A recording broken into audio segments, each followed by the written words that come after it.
So when it comes to choosing a suitable venue to film fitness videos in, there's a couple of considerations that you need to make. First one is light. You need to make sure there's enough light coming into the studio, which off my left here, I've got a nice big light, which is going to shine on the talent here where they're going to be exercising.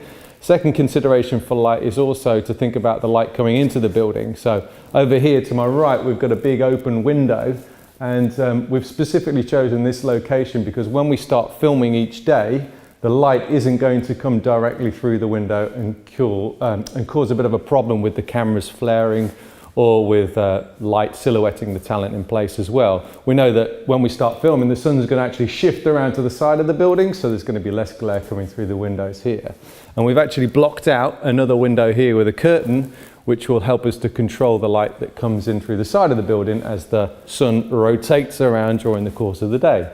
Another thing to think about in a venue, especially if you're doing an exercise video, when people are jumping around, bouncing around or putting things up and down, is floor flex. Now, will the floor actually move when you're jumping up and down or not? And this is a concrete floor, and it's actually a false looking wood floor. So we know that if they jump up and down near the cameras or around the cameras, there isn't going to be any camera shake that people are going to see on screen as well.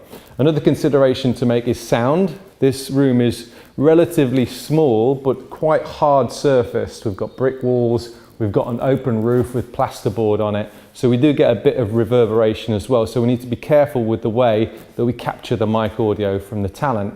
We've got to have the threshold quite low so we capture less room noise, but we've also got to have it low because their energy levels are going to increase as they're teaching. They're going to start raising their voice level, and we don't want to start distorting audio. So another consideration that we need to make, other than floor flex, sound, and also light, is to think about whether they've got enough space to move.